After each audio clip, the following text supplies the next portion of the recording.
I think there's a lot of resources around building your CV or doing a cover letter, but it's having that framework that takes you through the entire process. I think is what makes your service so unique and so valuable. Yeah. And I think with the group coaching that you're going to be offering and currently are offering, just that much more accessible, and to your earlier point, you know, having a career coach is a luxury, and for some people, you know, it's a necessary luxury.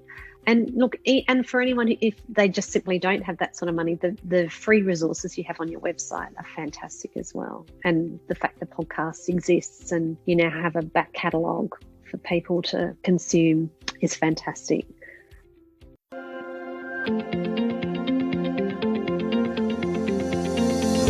Hi, I'm Renata Bernardi, and this is the Job Hunting Podcast, where I interview experts and professionals and discuss issues that are important for job hunters and those who are working to advance their careers.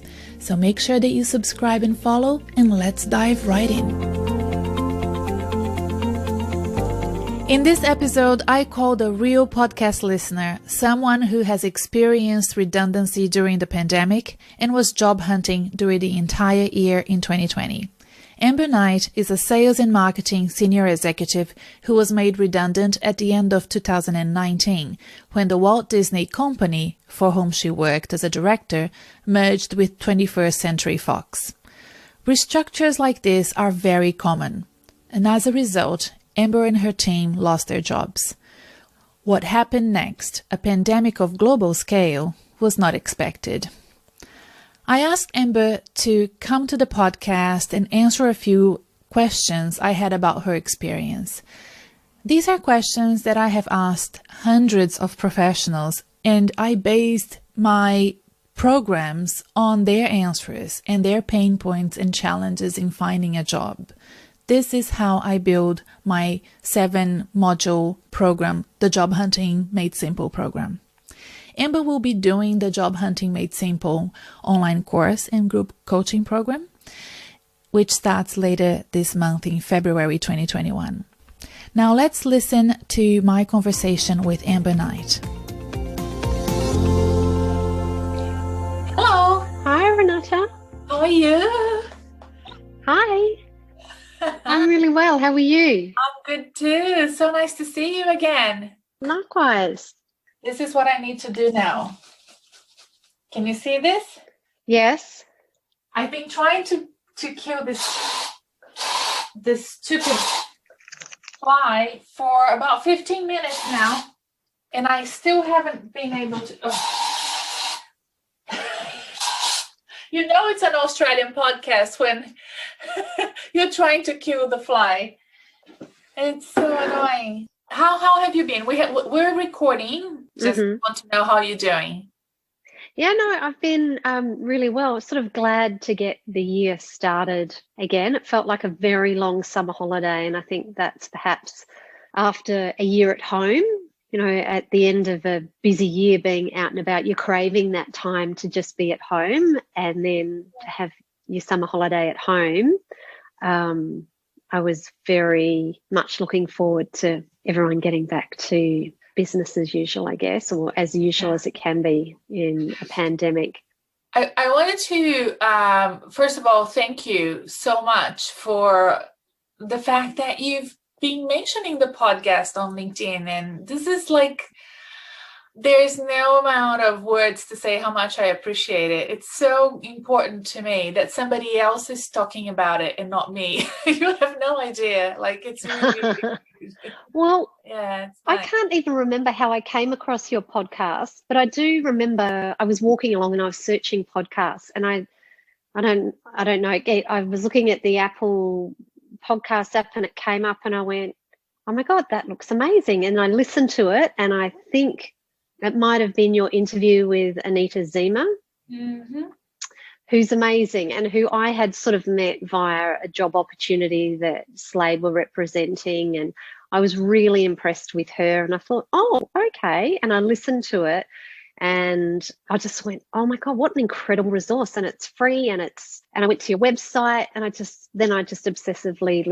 listened to them. And I just think that what you're doing is just a really great sort of independent resource that's available to everyone. And I know you do one-on-one executive coaching, and you have lots of, I guess, strings to your bow.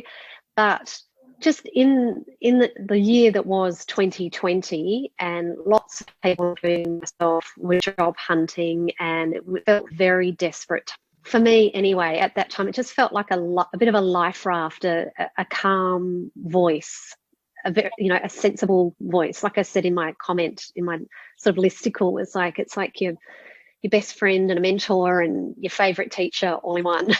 Thank you so much. Look, that's exactly what I wanted to convey on the podcast. And so it sort of really made me really happy and quite emotional when I read it. I'm like, oh, it's resonating, and somebody's writing about it. So it really is special to me.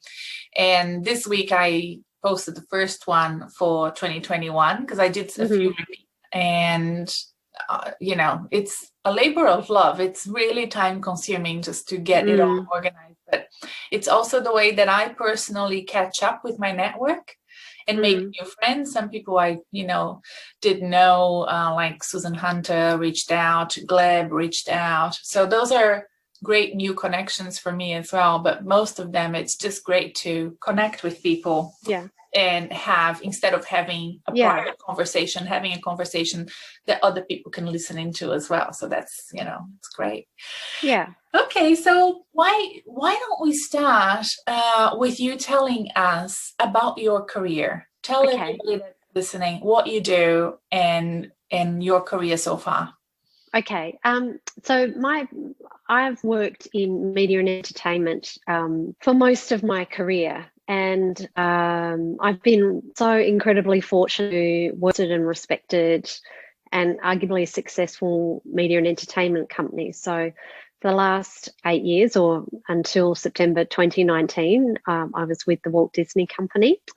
And prior to that, I was working for the BBC and working for the commercial part of the BBC. And in both of those roles, I was involved in program and film distribution. So essentially negotiating rights to distribute films and television content to broadcasters and platforms here in Australia.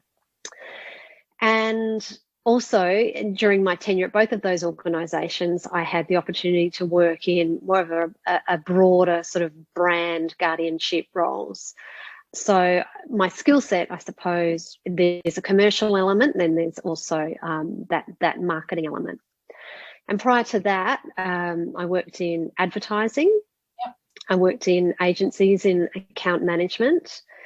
And prior to that, ironically enough, I graduated university in the last recession that Australia endured, the recession we had to have. So in many ways, I feel like I've come full circle because I graduated into a really, really tight job market. And in, I guess, a regional city, I went to university in Adelaide, and I was fortunate I got a role straight out of university, but it was with a company called British Aerospace, because there's a lot of defence industry in Adelaide. We just wanted jobs. It didn't matter who it was with, what it was doing. And I was there for a year, and then my role was made redundant. So I guess that was my one and only other experience of redundancy, was pretty much straight out of university. And then from there, I moved to Sydney, and with many more choices, I just got really lucky and fell into advertising. And then I left advertising and did a course at the Australian Film, Television and Radio School, and was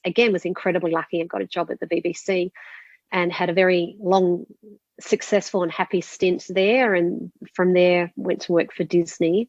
And in September 2019, my role was made redundant at Disney when Disney merged or acquired Rupert Murdoch's 21st Century Fox assets. And with almost all mergers, 2 + 2 doesn't equal 4, it usually equals 2.5. And so myself and my team were made redundant.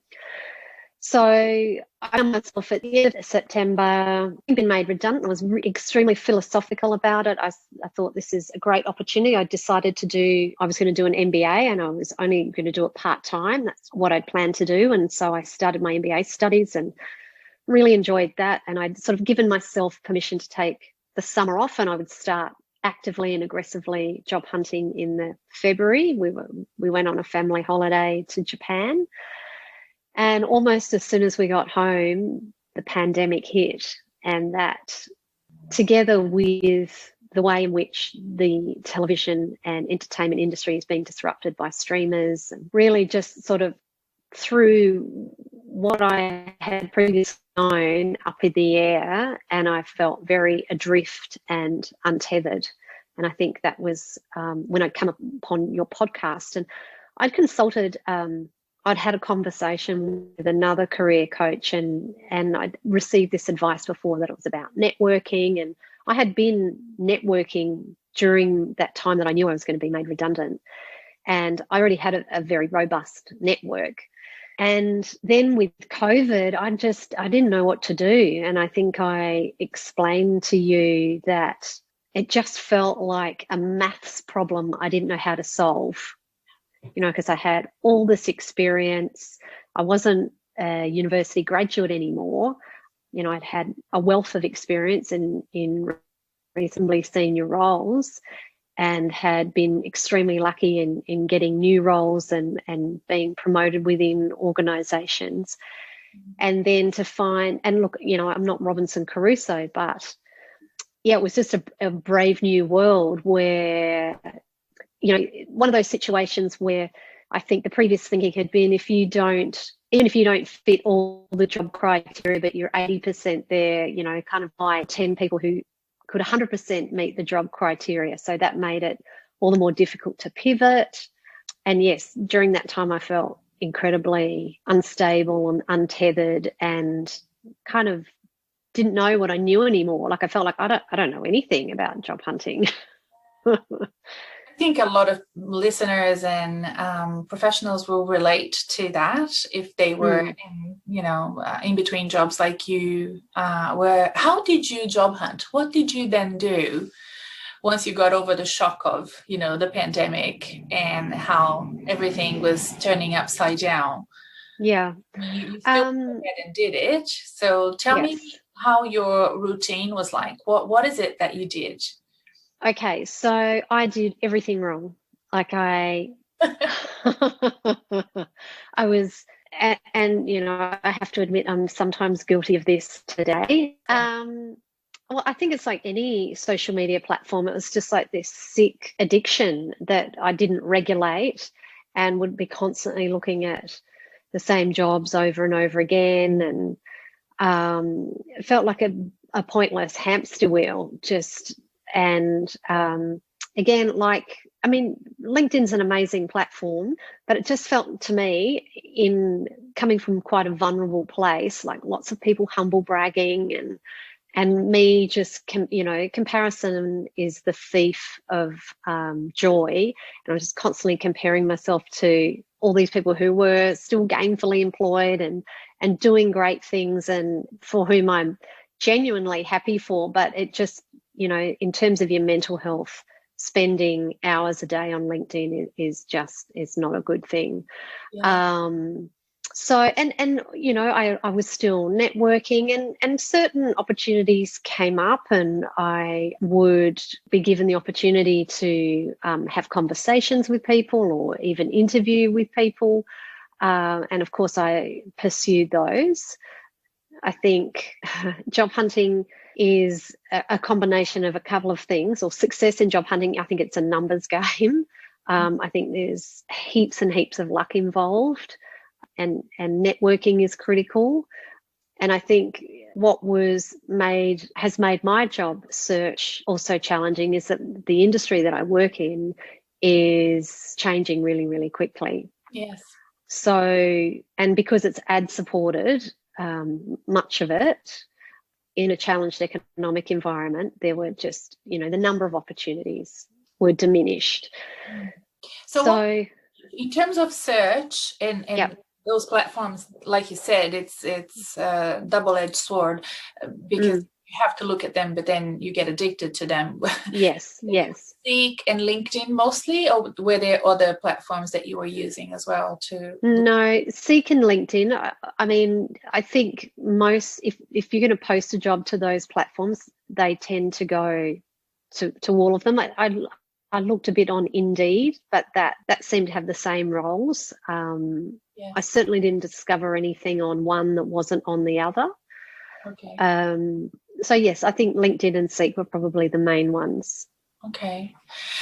At those early days when you were actively looking, what was your routine like? You know, you said you were networking, you were applying for jobs. Was that something that you would, sitting down and doing every day, or was it something that you had to squeeze in between, taking care of kids? Because it was really a tumultuous time with kids working, studying at home and lockdown. How were you able to fit everything in? And also you were doing your MBA as well. Yes. Well, I was, I'm a real early bird, so I enjoy getting up early and I'm more productive in the morning. So I was getting up very early to study. So I'd get up early and I'd do a couple of hours of study, and then I would search those job sites and earmark roles that save roles that I was going to apply for, intended to apply for, and then, family house stuff. And then later in the afternoon, I'd return to my desk either to both study some more and then work on my CV and letters of application and reaching out to people. Yeah. I did a few networking meetings over the Zoom, not a lot. I certainly stayed in touch with people via messaging services and email, but I didn't really network over Zoom. It was just keeping in touch with people, and once things opened up a bit more, the intention was that I'd set up face-to-face meetings then. And have you moved into setting up face-to-face? Did you end up doing those? Yes. Yeah. So I've had and one of the things that I really appreciated, one of the tools that I know that you share on your website is, and which I think is a really great guideline, is a way to structure your day when you're job hunting, because it can feel so incredibly aimless. Yeah. And that timetable is just a really great guide. Oh, okay. Oh, I didn't know you were using it. Okay, good. The job search. Yeah, and I really appreciate the way that you've structured it to incorporate people who might, my children are a bit older and can sort of fend for themselves. I don't need to fix them meals and supervise their homework, but I think you provide 3 options, which I think, you might not adhere to religiously, but it's a really great guide to go, okay, all right, that's, stick it to your wall or in your diary, and that's how I'm going to structure my day. And I think that's a really great tool. So that worked for you. What else did you think worked for you? I mean, if you look back and you think, okay, now these things were good ideas, and I could see myself doing them again. Yeah, I certainly during the lockdown period, I lent very heavily into my own meditation practice. And that is because I'm the sort of person who's in my head, and during that time, I think we're all in our heads much more than usual. So I really kind of doubled down on my meditation practice and just really looking after myself, exercising. I think taking care of my mental health and exercise is a critical part of that, because job hunting can be a real mind game, because it can feel incredibly personal. You apply for something and you might be perfect and you've done 3 interviews, and at the end of the day, you're not the one. Yes. And you go, well, why aren't I the one?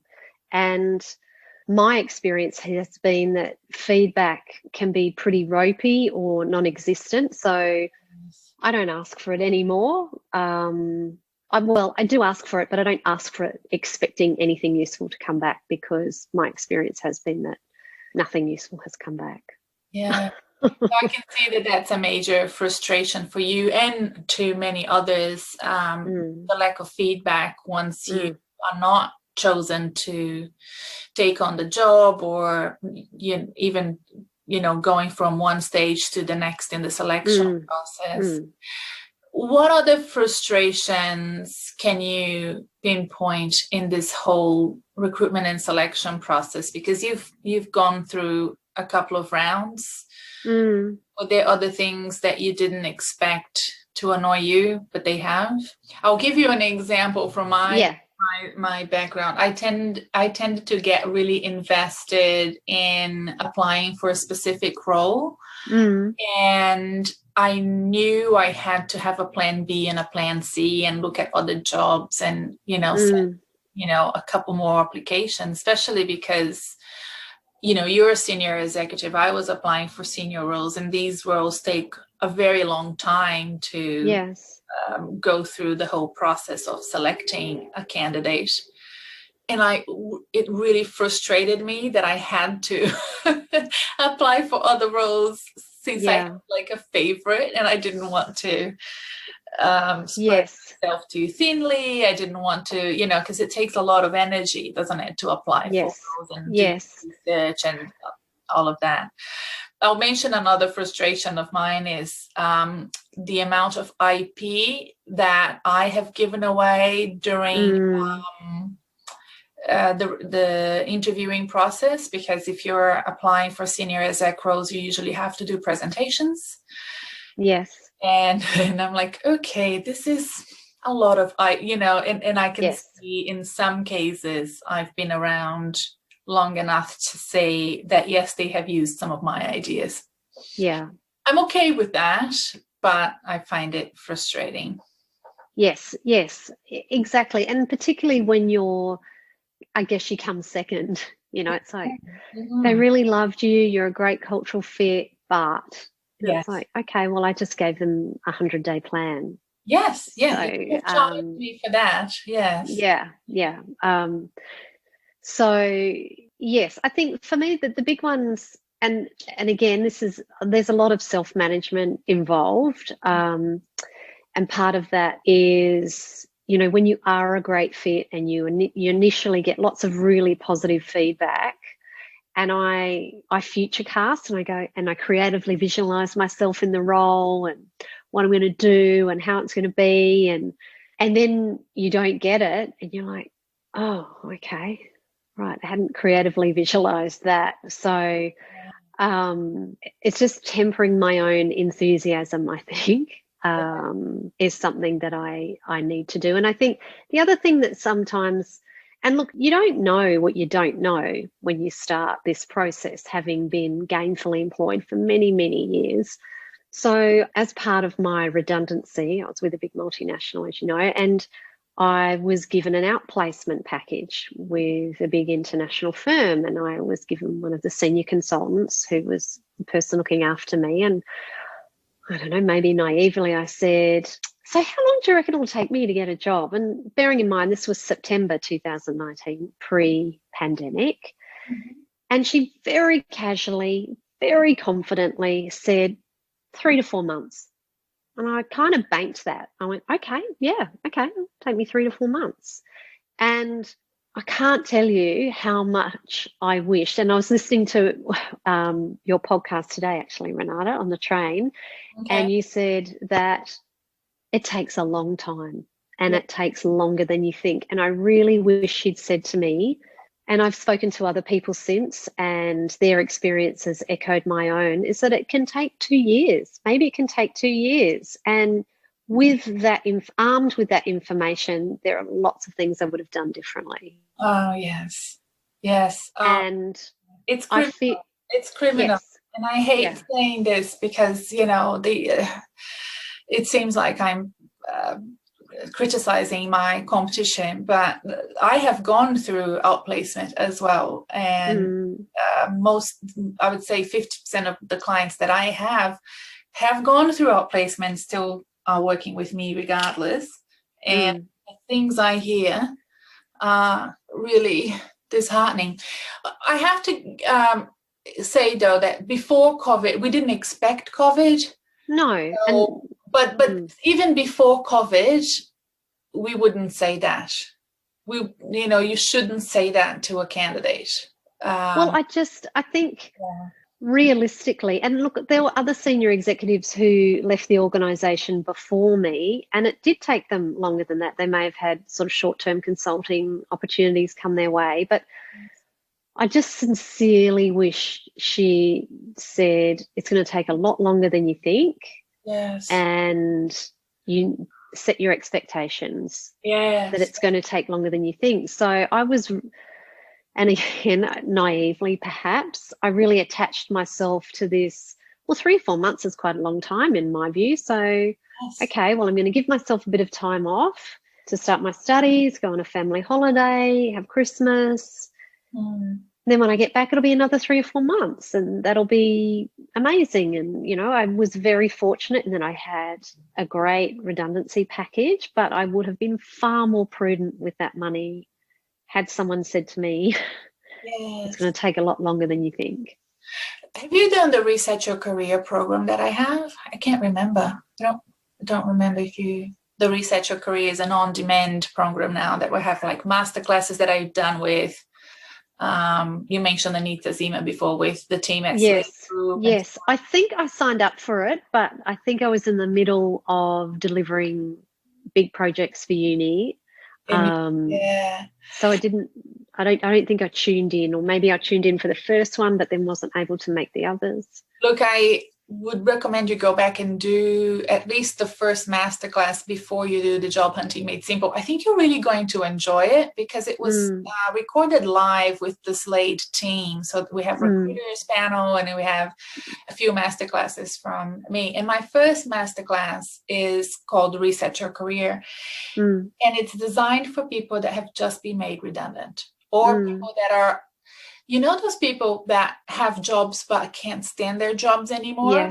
Yes. They cannot wait to resign. I have a few clients that booked consultations with me at the end of last year because they were resigning. They were going to resign. I can't stand it anymore. This happened at the end of the year because you're so stressed out. And that conversation in this masterclass is really to bring about some truths and some misconceptions and some myths. And the one about how long it takes is a big one. Yeah. Understanding how it can financially impact you when you're looking for work is really important. So, okay, so those frustrations, I can relate to them.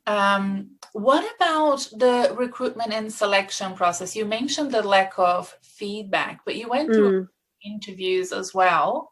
And, all of them, I assuming, have been through Zoom. Am I right? Or did you have any face-to-face last year? I did have a face-to-face. Okay, Sydney, there you go. just your email, but just the one. Yes, some of them were pre-recorded videos, which I found really strange. Right. How is a pre-record? Oh, you had to pre-record the video. Yes. Okay. Yes. And there's technology. There was one role in particular, and I think it was, you've made it through. I've sent in my CV and a covering letter. It was via Seek. And obviously I'd made their first round. And so they said the next round is to do this video interview, but the interview is kind of with a bot. It's not actually with a human person. Yes. And you have no prior knowledge of the questions. They're kind of served to you. And that was so bizarre. I felt deeply uncomfortable. Yeah. Yeah, that was very, very strange. How did you practice for that? Or did you practice for that? Yes, I practiced. They give you a practice thing, but I just found it on the day because you don't know what the questions are either. So they give you a go of using the video technology. Okay. But yeah, I didn't present. I know I wouldn't have presented my best self via that video interview. And for those listening, I'm going to add a link to the episode show notes, but LinkedIn has a great application on Mm. LinkedIn Jobs to help professionals practice for questions that are straight to camera. Mm. And they Okay. have an artificial intelligence botty thingy that analyzes Mm. your videos and gives you feedback. And Oh, wow. I didn't know that. dozens of questions. So they have some generic questions, and then they have questions that are specific for different types of professionals. So, marketing professionals or finance professionals. So there's quite a big library of questions on LinkedIn, and you record it and they analyze it using their bot. And Okay. so I'm a big fan. I'm not a big fan of the resume builder on LinkedIn. If people are listening, I don't like it, just so you know. A lot of coaches don't like that. And not because we do resumes ourselves, but because it just doesn't look good. Yeah. But the interviewing botty thingy is pretty spectacular, I think. Okay. So have you this is great because it addresses this question that I had for you in terms of the lost time. Had you had good mentoring and coaching at the beginning of your redundancy, you would have done things differently potentially. 100%. 100%. And that's why I say you don't know what you don't know, It sounds really obvious, but it's kind of not. And particularly when, you've had lots of experience, but I had no experience being between roles, really, and not for many, many years. And maybe it's one of those things, just shopping around. I was provided with this outplacement service. They were kind of pitched as, they're an international group, and I thought that I was receiving a blue chip service. And that's not to say it was all bad, but I feel like there are a lot of home truths that weren't really, just weren't addressed, a lot of fundamentals. And look, I don't know whether that was my own arrogance in thinking, oh, well, I'm a senior executive and I'll be fine and something will come along and I've got a robust network. But just, for someone to go, right, okay, we're going to really forensically look at your LinkedIn profile. Yes. Or you need to go away and do a mind map. I was essentially given a booklet here, work through this. I had, a 1 hour consult once a fortnight, which, and again, maybe it's just I didn't know the questions to ask. Yeah. You don't know what you don't know. And it's such a good point.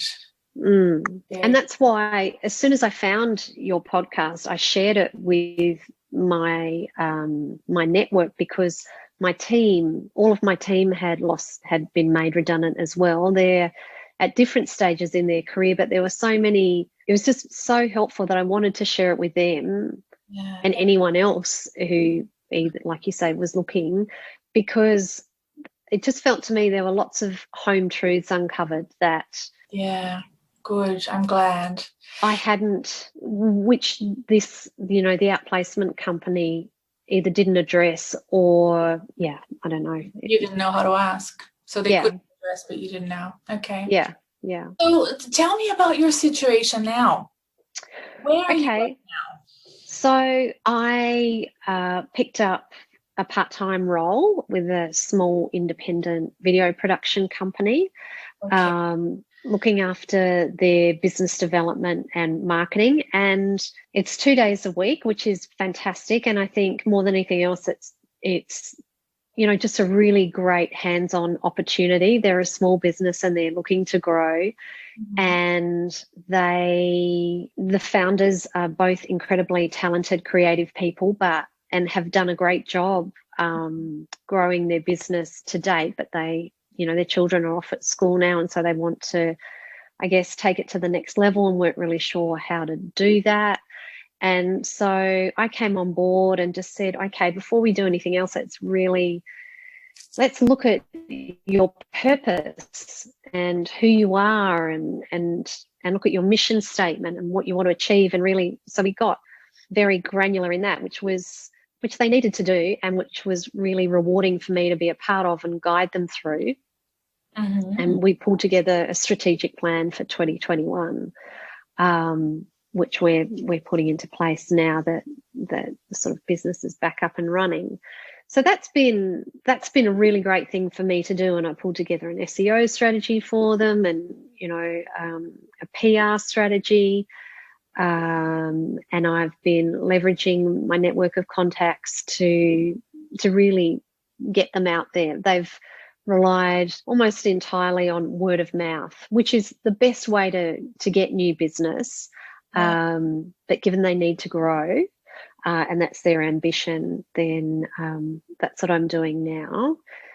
But it is part-time, and whilst it's amazing to have something to do and to be doing something meaningful, it's not my ideal situation. I do want to have a full-time role, and so I continue to network and I continue my job search. What would be the dream solution for you? So if you could, choose how 2021 ends, what would that look like for you? Well, it's funny you should ask that, because it feels like it's such a process, job hunting, Renata. And I know that when you start, people ask you questions like that. Now, what do you want? And that changes. Yes. Your experience of job hunting changes. So I have worked in big multinationals for long time, have had the most amazing experiences a person could have, and I've loved every minute of my time in those organisations. But, I reflect now and I think, do I want to work for a big multinational again? And I'm not sure that I do. If it was the right role, I think for me at this stage, and I'm not ruling anything out, but it would be all about the management and the purpose of the role. In addition to the part-time job that I spoke about before, a couple of potential opportunities have come my way where I've been providing advice on script development for a couple of TV series. And at this stage, it's unpaid, with perhaps potential for that to turn into, I don't know, a retainer or a share of a distribution back end or a consulting fee. But those opportunities have come about because of some of the networking I've done. And, people used to say to me all the time, which again, actually, this is one of my frustrations, Renata, was people would say, well, you should become a consultant. And I think, how the fuck do you become a consultant? Like, what do you do? You go, hey, I'm a consultant. Can I do some consulting for you? Like, people would throw it out there like it was the easiest thing in the world to do. And I just thought, well, I suppose I could, but I don't know how. And I didn't know who to talk to about it, or how do you even do that? So that seemed like a bit of a throwaway line, maybe for someone, but by other people, for someone at my career stage, to say, oh, you should consult. I'd be like, okay, but I don't know what that means. Say, mate.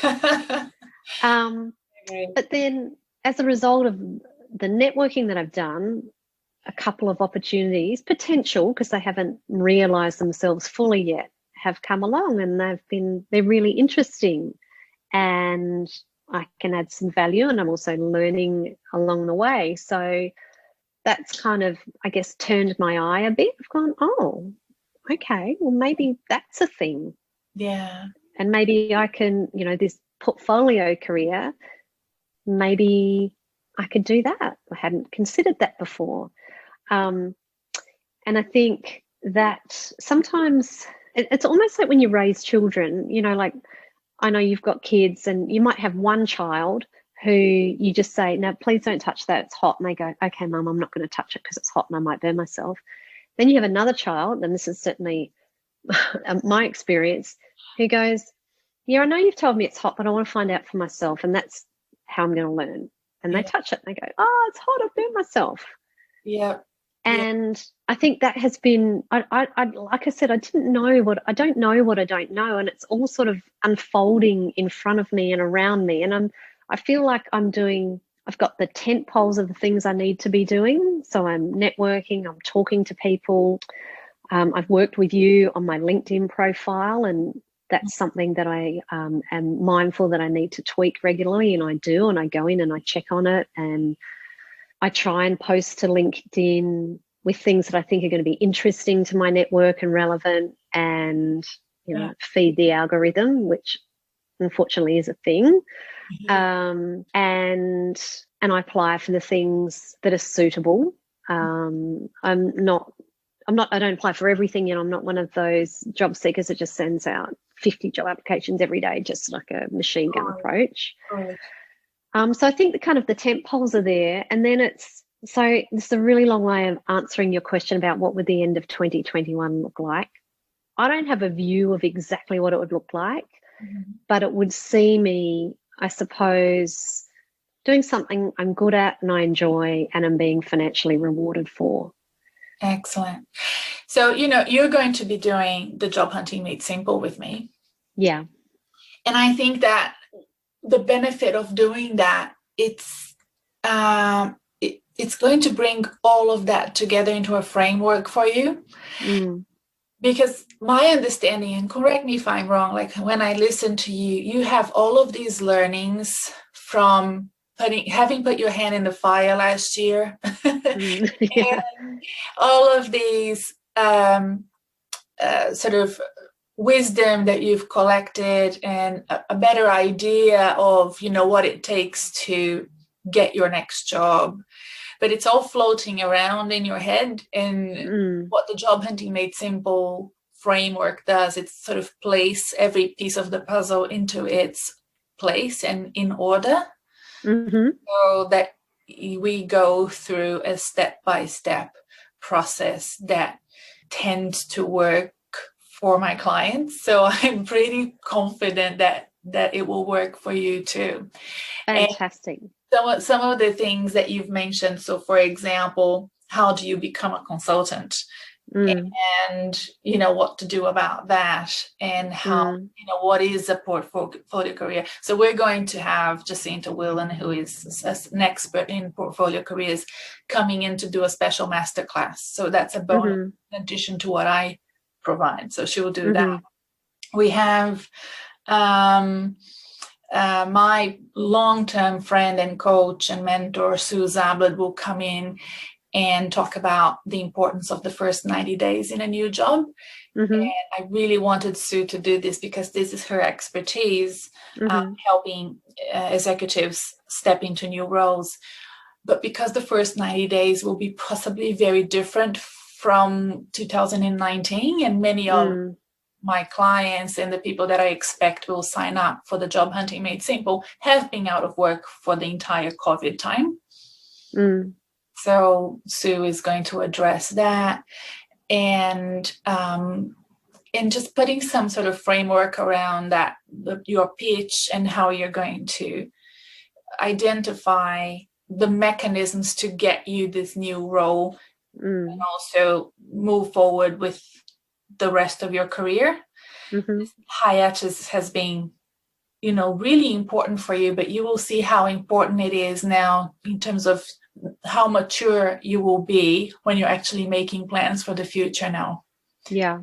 Can you see how much more mature you will be, much wiser you will be when you're making your plans? I have a feeling it will be very different from the plans that you would have done back in 2019. Yes. And I love the idea of a framework. No, good. I'm all about frameworks. So. Yeah, no, I love the idea of a framework because it feels job hunting and again, I've said this to you, it just feels like a knotty mess and like a puzzle that's solvable. Like, it's it feels impossible sum. I agree, and it's so structured for the other side. If you think about how positions are advertised, and the podcast this week is all about giving the job candidates more awareness about what goes on the other side of the field. But you have strategists and HR managers and the actual manager for the role you're applying for and an HR consultant, a recruiter, all of them looking for you, the candidate. So a whole team involved, and everybody knows what's going on, and the candidates have no clue what's going on most of the time, right? Yes. Even if you are internal candidates looking for a promotion, they're just sitting there and waiting forever, and they have no idea why it takes so bloody long for things to happen. And I think that is a real bias, and it's a real systemic issue with the structure of recruitment and selection of people. So very much about making professionals aware of the problem, aware of the challenge, and what it takes, and sometimes even how long it takes, and the fact that you really need to invest in your career every now and then for it to keep on providing you with income and happiness too, because it, sometimes you go on and on and on without even realizing that you're extremely unhappy with what you're doing every day and taking a toll. Doesn't seem to be the case with you, but sometimes people tell me, oh, thank goodness I was made redundant. I was hating what I was doing anyway. Yeah. So that's another issue that, some people can use the redundancy to address as well. So, yeah. All right, my friend, anything else you would like to share with other job hunters all around the world? Ideas, tips, inspiration? I think you really need to, and it's far easier said than done, particularly if you work in a small industry and it's people within your network, but it's not personal. And I know that, I think I read, you might have commented on something that someone said in LinkedIn, if you don't get that job, you might get a bit down in the dumps or whatever, wallow in it. And I think it's perfectly fine to wallow in it. But I think it's also really useful to maybe have a more sort of philosophical view of it. And, maybe in not getting the job, that was exactly the right thing. Maybe you dodged a bullet. I know that I missed out on a role that I ticked every single box. I was the perfect candidate, and ended up I wasn't the perfect candidate because they didn't select me. And I was heartbroken. And then I kind of had to allow myself to be heartbroken for a bit and then step back and go, you know what, maybe I dodged a bullet. Maybe that wasn't the perfect role for me. Maybe I could have taken that role and then been really unhappy in it. And I think that would be worse, to be in a role and feel trapped and be desperately unhappy. So there's no way to know, Amber. It's that sliding door. Yes, exactly. Movie with Gwyneth Paltrow that breaks my heart. I don't watch it anymore because the ending is so terrible. And so that's why I'd say I have to remind myself that it's a numbers game and there's so much luck involved. You